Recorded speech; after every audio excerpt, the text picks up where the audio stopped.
இப்போ I am 34 now. அப்போ நான் 3rd ஸ்டாண்டர்டில் படிக்கும்போது தான் தில்சே ஆடியோ கேசட் போட்டு தில்சேரே கேட்டிருக்கேன். அதுக்கப்புறம் காதல் ரோஜாவே கேட்டிருக்கேன். இது என்ன சவுண்டுன்னு அந்த சின்ன ஏஜில் தான் நான் அது எக்ஸ்ப்ளோர் பண்ண ஸ்டார்ட் பண்ணிருக்கேன். அது என்ன சாங்? அது லவ் சாங் தான். நான் கேட்டிருந்து என்னை இன்ஸ்பயர் பண்ணி எல்லா சாங்குமே லவ் சாங்ஸ் தான். இப்போ ராஜா சாரோட சாங்ஸ் ஒரு 80%, 85% will be songs about relationships. அந்த சாங்ஸ்க்கு லாஞ்சிவிட்டி ரொம்ப இருக்குது.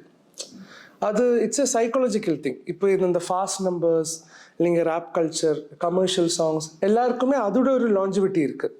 பட் இப்போ ஒரு புதுசான ஒரு சிங்கர் ஒரு ஸ்டேஜில் ஒரு ரியாலிட்டி ஷோவில் பாடும்போது என்ன சாங் அவர் சூஸ் பண்ணும்?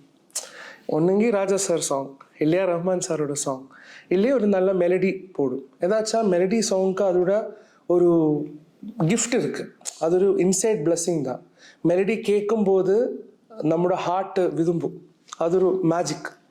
பாக்கி எல்லாருக்குமே கேட்கும்போது நம்ம டான்ஸ் பண்ணும். அதுதான் என்னோட டிஃப்ரென்ஸ். அப்போ நான் கேட்டு என்னை இன்ஸ்பயர் பண்ணிய சாங்ஸ் எல்லாமே லவ் சாங்ஸ் தான்.